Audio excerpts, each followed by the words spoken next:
What up, Jippers? LPlay's back once again for another No Man's Sky Next Update video, and today we've got some really interesting news because Sean Murray himself has now come out and spoken quite openly and quite in depth about the issues that the game had with the previous launch, some of the history, some of the past of No Man's Sky, but he's also talked about some really exciting and positive things for the future of No Man's Sky and the community that's built up around it. So I definitely want to dive into that today and celebrate that and talk about that a little bit more. But before we do, there are a couple of bits of news and information that's been gathered since yesterday that I didn't cover fully in my last video that I just want to talk about really briefly at the beginning of this. So let me just jump into those. The first thing I have to mention is that in my video yesterday, I was quite excited about the mention of being able to build with 20,000 individual base pieces. I think I'd misunderstood this when I read it. I took that to mean we were getting 20,000 new types of building asset. That's obviously a bit insane. What they meant by this is that the base building limit has been expanded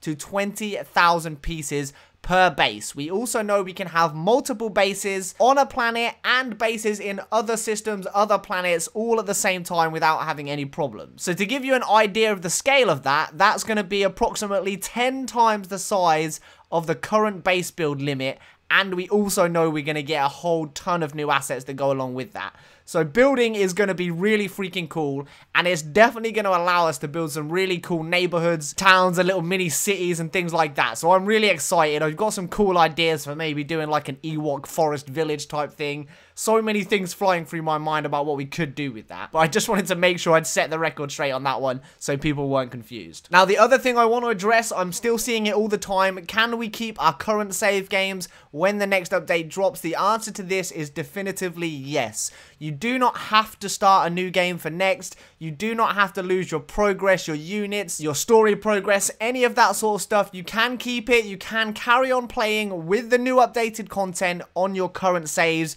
if you are an existing player. I also missed out the customization aspect in my video yesterday. I think I'd recorded that and somehow edited it down. I spoke for about an hour for that video, and I tried to make it into something sensible, piecing together my excited ramblings into something somewhat concise. But yes, we are getting full player customization, and the way this will work is we go to a space station. There will be a new type of terminus in the space stations that we can then go into, open up access, and that will pop up with the character customization screen and allow us to change all sorts of stuff about our character model. And not only will we be able to do that in the space stations, but you will also be able to build your own character customization terminal at your bases. Helmets, suits, colors, all that kind of stuff. It's all in there, all really cool, and we can indeed be 100% certain that we can pick our player race in the game from the existing races, so we could be a Gek. And I am going to be a Gek, and I'm very excited about that. Anyone that watched my Waking Titan live stream last night for the grand finale will definitely know that. We had an absolute blast. We ended up talking for like an hour of just pure Gek jokes and puns and craziness instead of focusing on the Waking Titan stuff. Things got a little bit crazy, but that was a great time, and I am definitely very excited to start a little Jipper colony and be a little Gek hero in the next update. We do now also know that we will need PS Plus and presumably Xbox Live Gold. Those will be required for the next update, for that multiplayer content, for these multiplayer events that are going to happen. You will have to have a PS Plus or Xbox Live Gold subscription. And now the last little piece of news that I do want to talk about, Waking Titan, the grand finale did take place last night. I did live stream the entire thing. There's a 2-hour stream on my channel from yesterday. You can go and watch that. We did have a great time. We managed to save all of the dreamers that were left alive at the point that extraction started. But there was quite a big shocking twist with the ARG story that took place there. I'm not going to spoil that right now in case anybody wants to go and watch that. I will be doing an in-depth Waking Titan update video. But the outcome of that, the reward at the end of that Waking Titan event last night, was the Galactic Atlas website. So I talked about this. We knew it was coming. We knew we were going to be getting a community companion app, a community companion website that goes along with No Man's Sky for the next update. And we have now got that. It is live. I'm showing it there on screen. This this is really cool. I will drop the links to this below and the links to the articles from Sean that I'm going to talk about, so you can go and check that all out for yourself. But I definitely recommend going to look at this. The planets that we submitted as part of the little farewell to Atlas Rises challenge, some of those have been cherry picked and put onto here, so you can actually see the screenshots you uploaded in the description and see exactly where in the Euclid Galaxy that planet is. It's all on here. It's got a really slick and smooth UI. It looks beautiful, and it's just going to be really freaking cool when we start taking part in these community events and things after next. But yeah, that's it for the news front. So much stuff got dropped yesterday. My gigantic news video had so many new features, new confirmations in there. But now we're going to move on to talking a little bit more about these interviews from Sean Murray himself, talking about the launch, the history, all of the stuff that's never really been spoken about in detail before. I think this is really important. There's some very clear messaging and some really important things here that I hope will give a lot of people a bit of perspective that has been missing. But what's much more exciting for me is not the stuff about the past here, but some of the things he mentions about the way they want to change things, the new approach they want to take for the future of the game and for the future of all of us in the community. That has me so excited and so happy. So definitely, if you take anything away from this video, let it be that, the new focus, the new plans, and the new excitement that we've got to look forward to, guys. It's a great time for everyone right now in this community, and it's only going to get bigger and better as we go. And one of the first ones that's mentioned, of course, is Hello Games and Sean not really speaking publicly about the game ever since the game launched. And one of the first things that Sean mentions is actually the ARG. He says, you know, we kind of did talk to the community itself. We spoke to them very directly and very targetedly through the ARG and things like that. And one of the things that comes up quite a lot in these interviews, talking about the reasoning behind that, and that being the method that they chose, was that they felt that that was the best way they could still talk to the community that did stick with them, that did support them,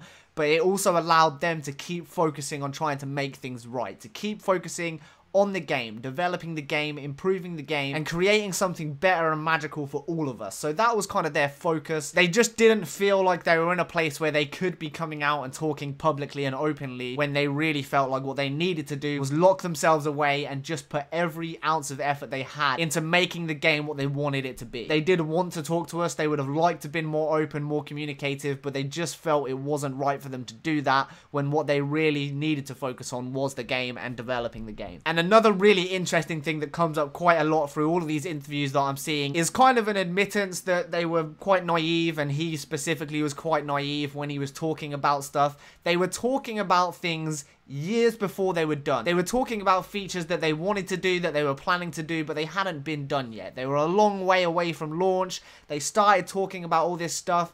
And there's something really interesting that Sean says in these interviews, and that's that when he kind of looks back at some of this stuff, some of the things that he was saying, he was just a guy making a game, doing something he loved, that he was passionate about, and he just felt like he was talking excitedly about that project, about the game, about the vision, about what they were wanting to do. And that excitement and probably some of that naivety and not knowing how to handle that properly in terms of marketing, having a press person that has a script, these are all things that are mentioned in these interviews as part of the regret, I guess, or at least an understanding of things that they didn't do so well. He's quite open about that, more open than they've ever been about any of this stuff before, you know. He's not saying some of this stuff wasn't our fault, or that we handled some of these things quite poorly, or that we didn't really know or have the experience to do this the right way. He's actually coming out and explaining where they feel that things went so wrong. And I think it's quite important to hear this, and I'm hoping that some people seeing this stuff, reading it and understanding it maybe for the first time, might have a little bit more to add to their perspective on the situation. Because when the game launched, there was so much backlash.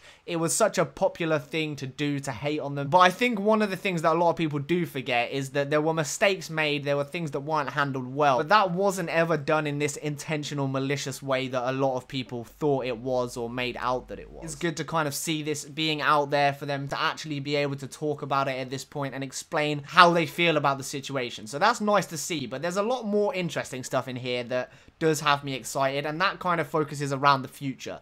The lessons that they very obviously learned from the launch and all of that stuff that happened. Things that they want to do differently, and also knowing that they wanted to talk to us more. They wanted to be more open. It's not something they did just because they hate us or they didn't care. It was something they did just because it felt to them at the time like the right thing to do was to shut themselves away and try and make everything right with the game itself. There's points in these interviews where he says things like, we are listening to them, but we're not talking to them. And now it feels like we need need to. And he says that they've agonized over that, you know, whether they should or shouldn't talk to the press and the community more openly. And now they're at the point where they feel like it is the right time to do that. So that should be something that anybody is quite excited about. There's going to be a lot more open dialogue with them. They're going to talk to us more. They're going to engage more directly with the community. I'm quite excited about that, and I'm definitely looking forward to all of these changes that they're talking about happening with their approach to handling No Man's Sky after the next launch. And there is a part in one of these interviews here that I found really interesting, and that's when Sean says, the reality is, a perspective that I think I've gained, is that the internet is often really, really good at figuring out when someone's made a mistake, or messed up in some way, or done something that they would regret. But I don't think necessarily that they're the best at deciding what the appropriate action is or exact proportional reaction to take to that. And there is a bit in one of these interviews that really kind of hits that home for me, because they were getting death threats, bomb threats, people actually turning up in person to attack them, to give them grief at their offices and finding them and things like that. And that is just crazy. Like, you think about this situation, like, you can be mad about the launch, you can criticize them. There's accountability that everyone is held to for everything they do. You know, that's understandable, but this thing about proportional reaction, to me, is really important. And there's a bit in here where he basically says they were getting death threats and bomb threats, and one of the letters coming in, like one of these hate mails that was threatening them, was all because of the butterflies in the game. Butterflies that they'd seen in the trailer that weren't in the game when it launched. And he kind of says that you get to a point where you think, if you're sending someone a death threat, if you're attacking them like this because of a butterfly in a video game, maybe, you know, just maybe think that you might be the bad guy in that situation. And I think that's right. I mean, people obviously got really passionate about this.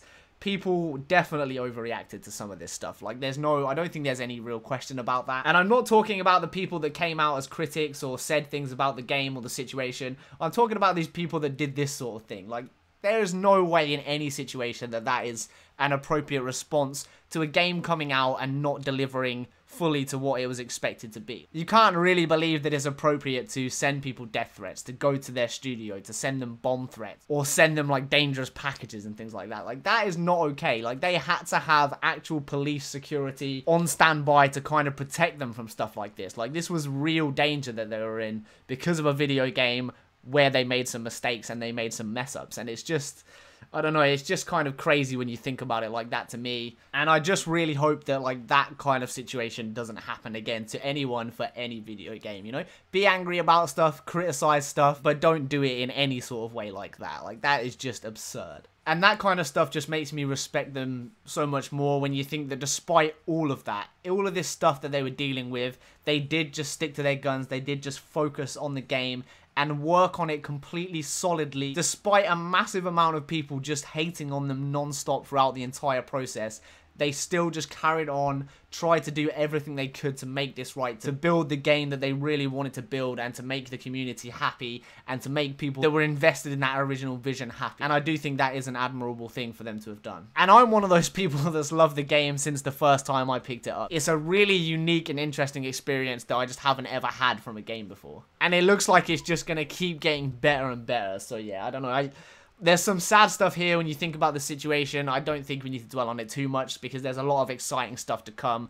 But there's definitely an interesting perspective here that I think a lot of people personally just haven't ever really thought about, or maybe just don't care about. I don't know. But yeah, I don't know. Hopefully this hits home for some people at least. It is an explanation, you know. It is their kind of side of the argument, their perspective on what happened, and them taking responsibility for a lot of this stuff. You know, they're publicly saying that they made mistakes. There were things they wish they'd have done differently. There's things that looking back onto them are crazy now and they shouldn't have done, but at the time it wasn't like that. They didn't realize that. They were naive. They didn't think it was going to go the way that it did. So yeah, I don't know.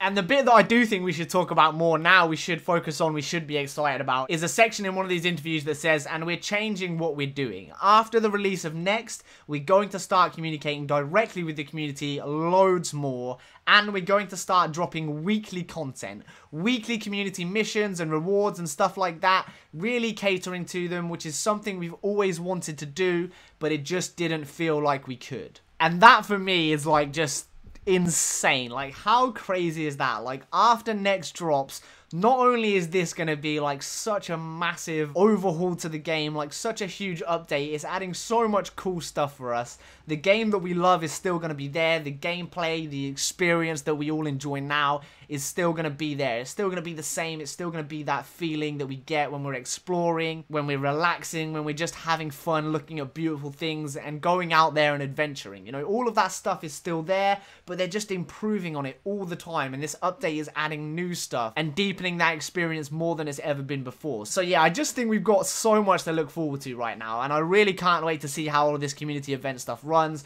I'm really excited about the Galactic Atlas website being there. I'm really excited about doing some of these community events, you know, where we all get together, we all go to a place, we all take part in little challenges, and we've got new challenges to look forward to the next week, and we're feeding back to them and talking to them, and they're talking to us, and everyone's more open with each other, and they're still doing what they've always done, you know, they're listening to our ideas, but they're able to kind of react to that much quicker, and we can have a say and an input into what kind of stuff we want to do in the next challenges, or the next events, or what cool ideas we have.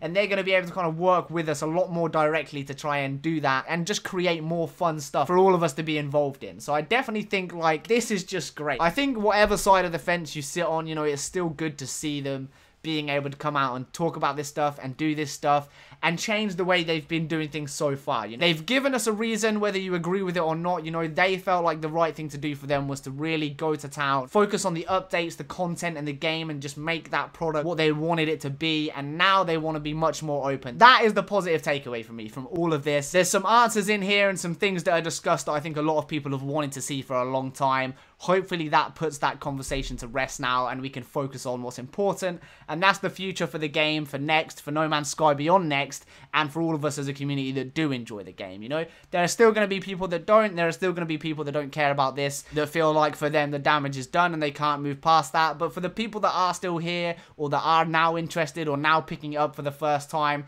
there is so much fun and excitement to look forward to. And there's also some questions that get asked here about the creatures and the animals in the game, because the response to this from Sean is that it's subtle stuff. It's not the core of the game or anything like that, but there are just these moments when you have creatures that flock together or behave a bit more as birds. No Man's Sky, for me at least, is about those moments. We've heard already from some of the other stuff in the news that came out yesterday that people have said the creature AI and animation is a little bit better.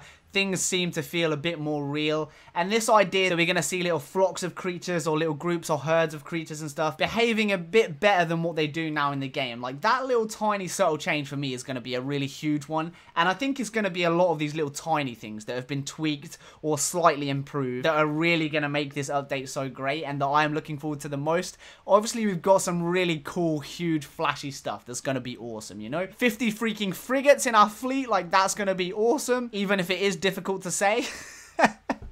We've got the ringed planets, we've got the complete overhaul to scale in the game that just looks insane, improved visuals, all of that kind of stuff that grabs you straight away.